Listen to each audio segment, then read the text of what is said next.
What up, guys? We're gonna do a quick unboxing video today. I got a bunch of stuff to do, but I thought some people would like to get a good look at this Chase 24-inch Element Cruiser. It's one of their nicer completes. So I'm gonna get this thing ripped open and get the bike in the stand, and we'll give it a look. All right, let's see if we can get this out of here.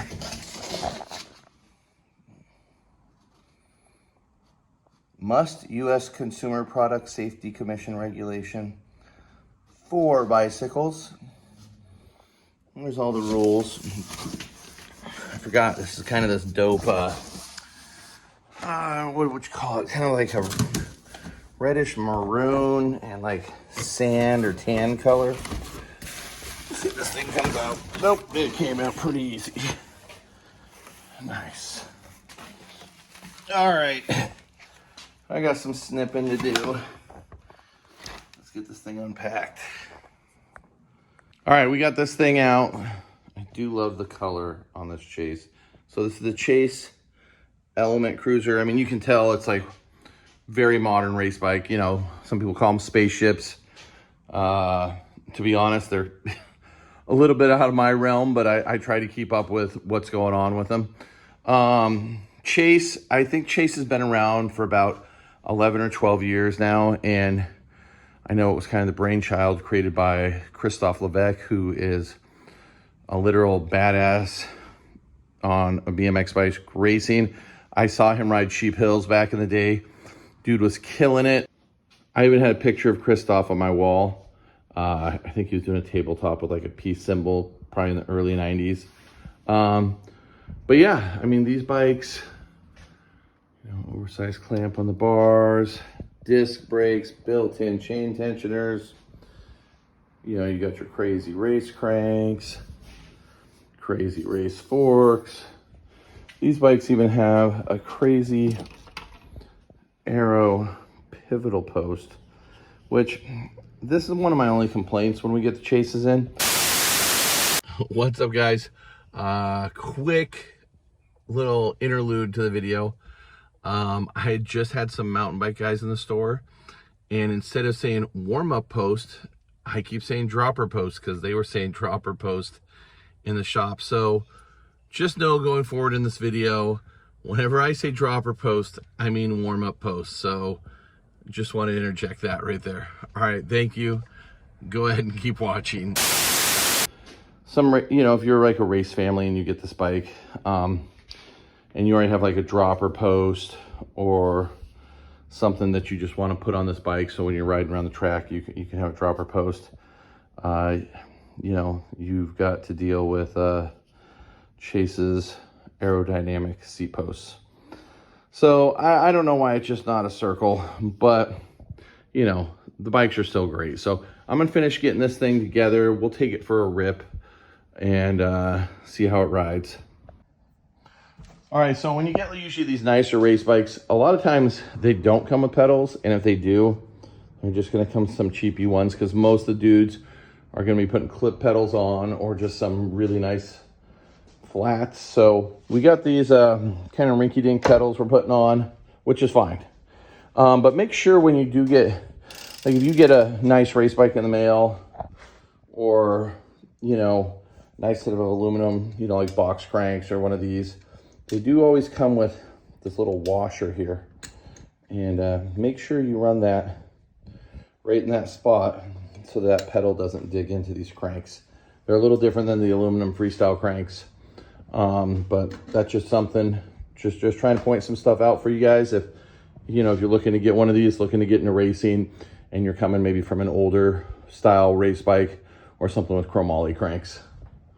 Okay, here's kind of the most important tricky part when you're putting one of these together. Right now, these forks have 20 mil through. So if you have a really nice or modern race hub, you're gonna have a 20 mil through axle on this. This bike does not come with that, so it just has a normal female 3/8 hub. So this does come with the adapters.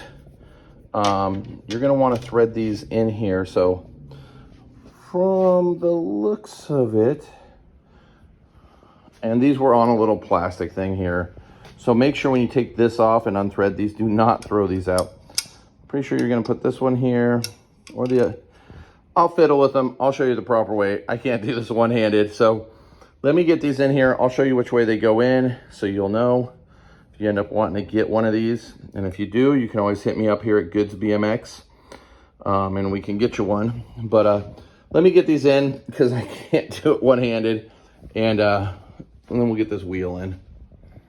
All right, I messed with it some.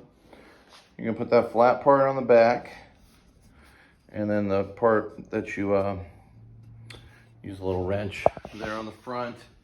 So let's just get another good look at these. That'll go on the outside. That'll go on the inside. Don't be scared to put just a little bit of grease on these. And then, you know, we'll just put that on. So let's do it. All right, this is how it's gonna look when you're done. Gotta put some air in this. So I'm gonna put some air in this. I gotta finesse this cable a little. It just kind of got wrinkled up in shipping. And I'm gonna mess with that disc brake a little. And then we should be able to take this thing for a rip. All right, guys, we got the Chase, I can't even talk. Blah. We've got the Chase Element Pro Cruiser finished. I got a customer coming in to pick this up today. I just kind of wanted to give you guys a quick little look at it. This comes with the Icon carbon forks. Like I said, they're 20 mil through axle, but it does come with a female axle, not a through axle, but if you want to upgrade, you can do that. We got some of the LSP XS cranks. What else on this? Comes with hydraulic brakes right out the gate. I didn't even have to do much to make them feel good. And just nice, straightforward, modern cruiser. Like I said, really the only thing that I kind of run into a hiccup when I have to sell the Chase bikes is just their aero pivotal post. And if somebody's been racing for a while and they already have a dropper, they're just gonna have to, I think Chase makes a dropper. I mean, don't quote me, and I'm honestly not gonna look it up right now because I'm filming, but you can figure it out. I mean, you don't need a dropper. You can just go do some sprints or just ride. Don't stress about it too hard. It's just racing. But yeah, just give you guys a couple more looks at this rig. This color is awesome. I love this kind of reddish maroon with like the tan sand color. Like I said, if I had this bike, I'd probably change the saddle. I might go a little bit bigger bar, but I'd have to ride the track a little bit, but not much. And honestly, they give you a couple spacers, and you could raise that up if you wanted to. But yeah, I'd probably just change the saddle, pedals, and you know, these tires are pretty popular. I mean, maybe just stay ripping on these Tiogas. So, all right, quick video day. Just wanted to give you guys a quick look at this. So somebody out there is kind of curious about it or wanted to kind of see one up close. If you need one, holler at me, Shad at Goods BMX, and I'll see you guys in the next video.